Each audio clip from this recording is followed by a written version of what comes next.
Well, hi everybody, I'm Mike Conway from Renzi at UNC Chapel Hill. So I'm sort of in a weird place. So I'm in the Datanet Federation Consortium and in Renzi, and also have one foot in the iRODS Consortium. So I really don't know what I do from day to day. But you know, so my perspective is more, and we'll talk about, is not necessarily what's going on in the core of the iRODS server, but starting to look at iRODS as a sort of a key piece of cyber infrastructure, you know, writ large, and how do we build systems on top of iRODS, and what are some of the other things in that constellation around the server. And so that's the space I think that I like to play in. And you know, so as we see systems, you know, more elaborate systems start to grow, you know, looking at what is inside iRODS, what is outside of iRODS, and then how do these two worlds sort of work together is the area that I'm trying to play in. Greetings from the University of North Carolina at Chapel Hill, and I'm hoping that you guys will come and visit us sometime. So the organization we're at is actually, and you'll hear Ashok talk, is RENCI, the Renaissance Computing Institute, which I know you have similar things in Europe, is sort of a research center which brings together multiple universities to go after, you know, large research challenges, to collaborate with other groups to, you know, do projects that can take advantage of the expertise RENCI has in things like data management, high performance computing, high performance networking, and how these pieces work together. So anyways, I'm at RENCI, and so, you know, we've been working, especially with the Datanet Federation Consortium, and previously with the DICE Center on NSF-sponsored research for building national scale cyber infrastructure, or CI. And so iRODS has really played a critical part in a lot of the CI efforts that we've seen in the US, and we have a footprint in things like the National Data Service in the United States, and collaborating with a lot of the other data nets. There are several, including things like Data One. You know, there's projects like EarthCube, which is doing earth science research, and so forth. So in all these sort of national efforts, there's a footprint for RENCI and iRODS, and we are trying to promote, as RENCI in general, a lot of these tools, how they work together to solve these big CI challenges. iRODS and how it fits into the NSF research portfolio, this is a really important question.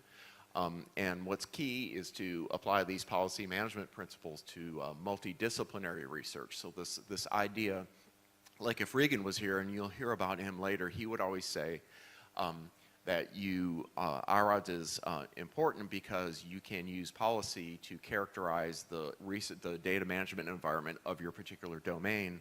And really what we're trying to do now is start saying you can also characterize your environment by the computational tools you also put next to that data. If you went to the training, that's really what this compute to data and data to compute is about. It's this sweet spot where you have the data management and the computing and the analyses coming together, and iRODS is in a rather enviable position, I think, to sort of play in that space and make a really big impact.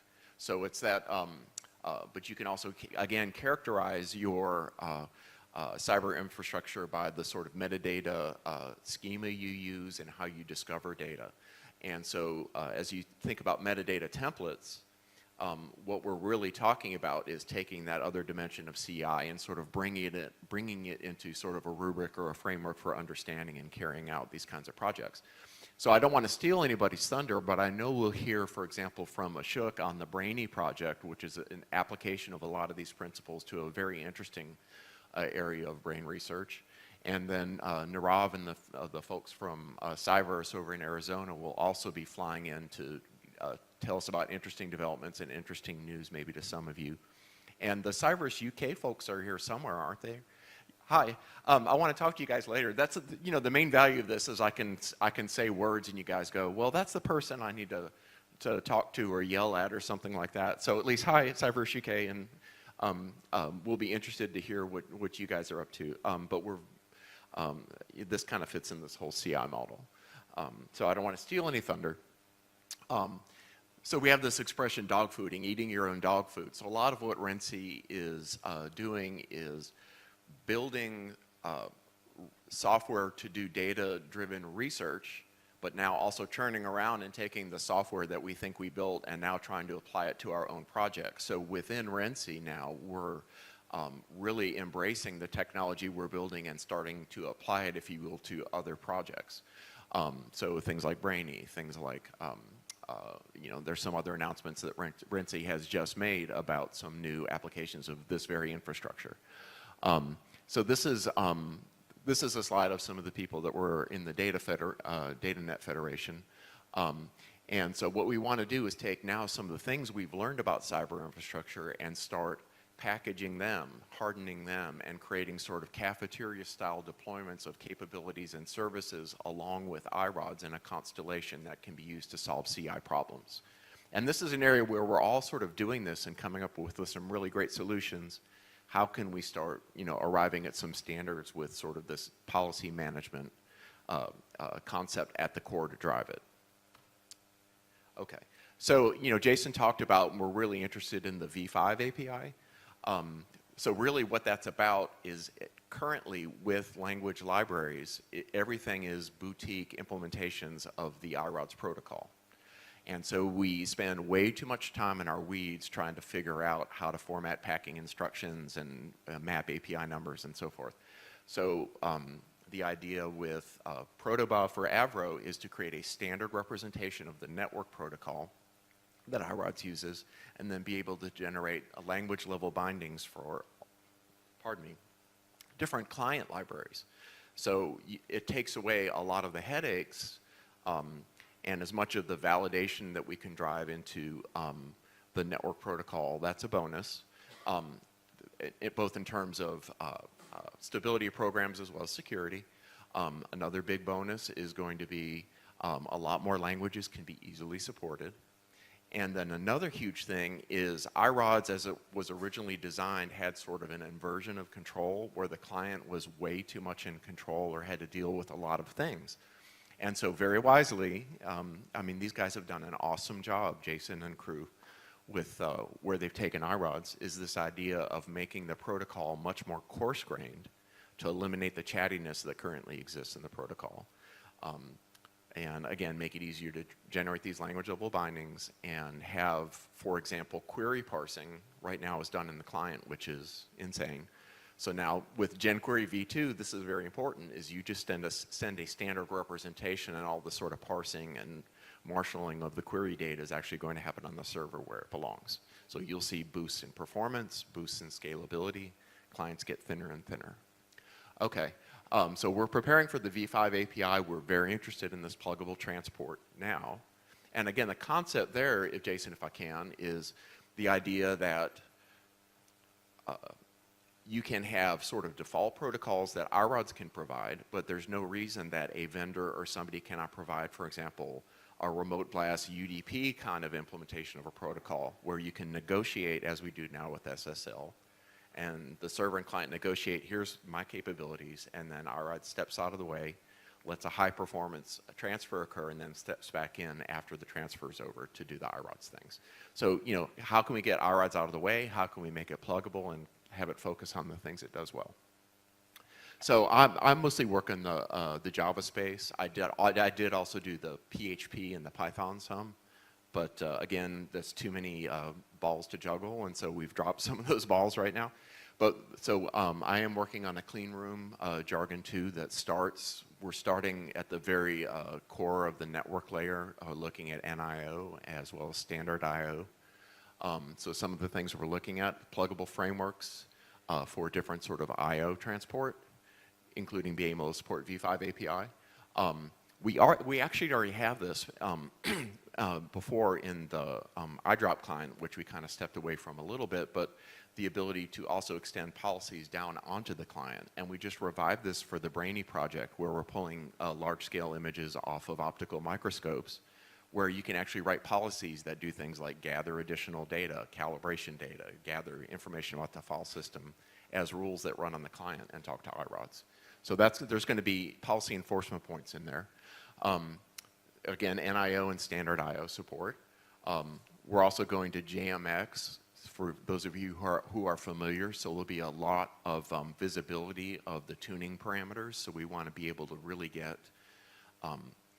both for administrators and so forth to be able to tune things in the transport layer, for example, but also eventually to have some intelligence into tuning for different kinds of client and server interactions, some of the properties of the transport. Zero MQ based. We want to also start with having sort of instrumentation built into the code so that we can use zero MQ internally to start reporting performance characteristics at a very low level that you can do intelligent things with that, to example, tune parameters and things like that as you go. We're really relying on the clients now on things like connection pooling and support for caching.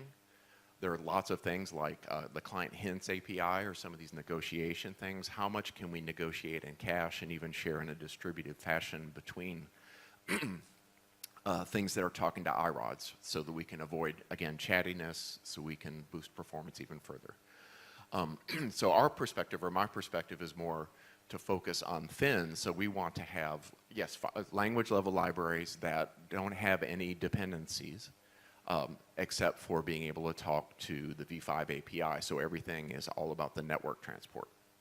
And we talked about pluggable transports, then alternatives that are native, as well as pluggable transports, including C-level bindings on the transport protocol itself.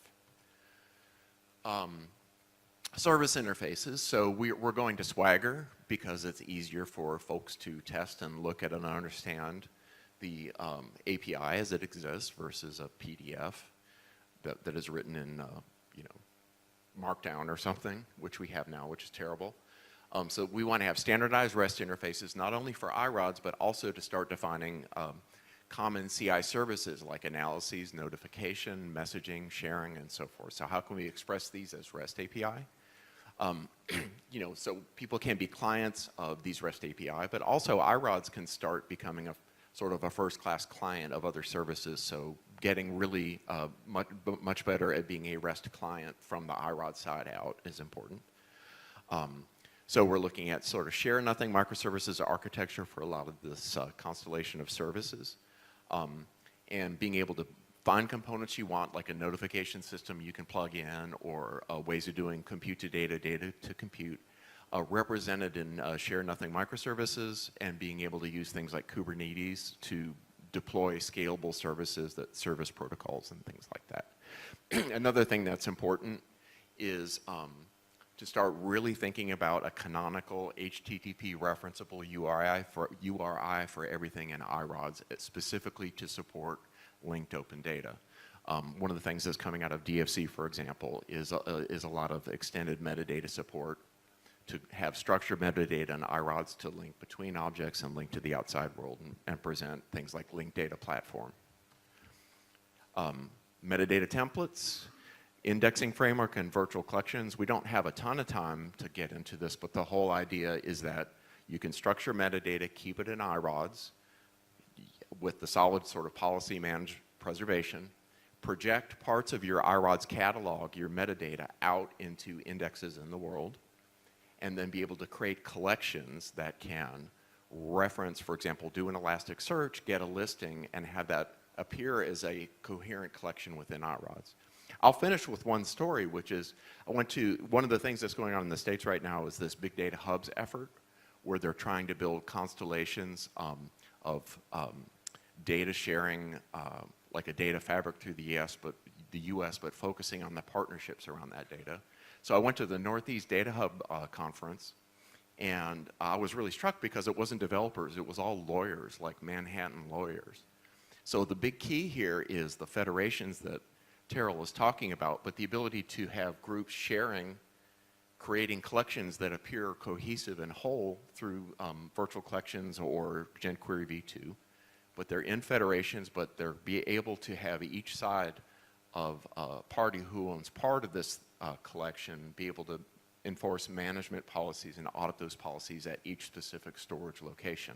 And to me, that is like the magic bullet that iRODS is holding, is the ability to pull that off. So if we can do anything, I think it's that. Where there's lawyers, there's money. so, so no, all I'm saying is I think there's a huge potential in this federation and these models. So I'll kind of stop there, but if any of those topics are interesting to any of you or make sense to any of you, I'd love to talk to you about those further. Yeah.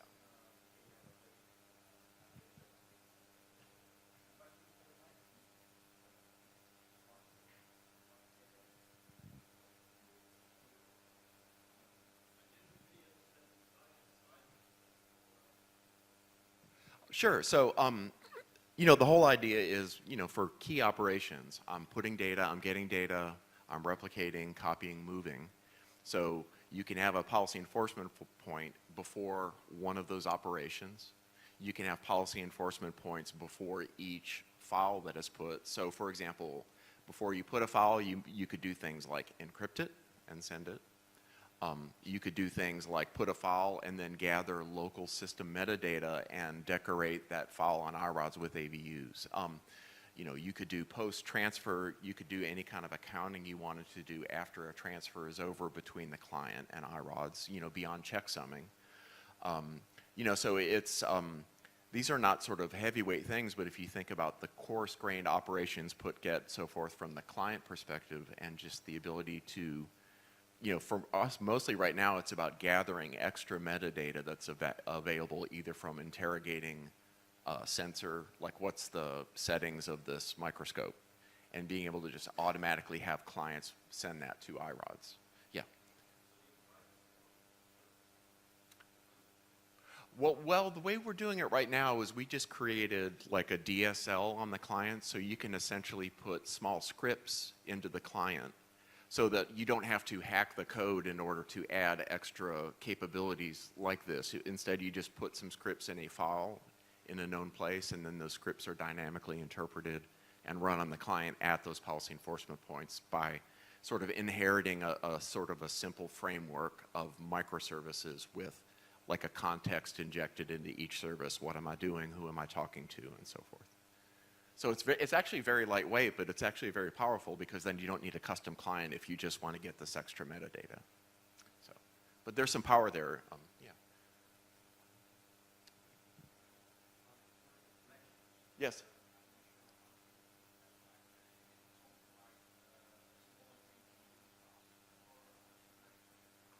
So the whole idea of virtual collections is, as Terrell is saying, you know, you can scatter.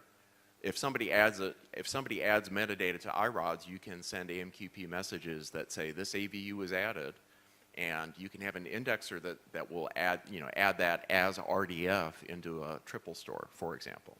So this is external to iRODS. The idea of virtual collections is I can say, instead of going through jQuery, or even jQuery v2 if it's the case, you could say, I'm going to have something that I will ask it, and it will go do Sparkle. And it comes back, and as long as it can return the iRODS absolute path and maybe other things that look like an LS listing, there's no reason that the user, you can fake out the user and it's like, oh, I'm just listing an iRODS collection, but really that's just a transformation of a Sparkle query result set, if you will. But just have that represented in iRODS as another collection. So, you know, everything is miscellaneous if you know that phrase. So you can rearrange collections and even have new collections that span federations. So anything that you can ask and get something that looks like an LS is a virtual collection.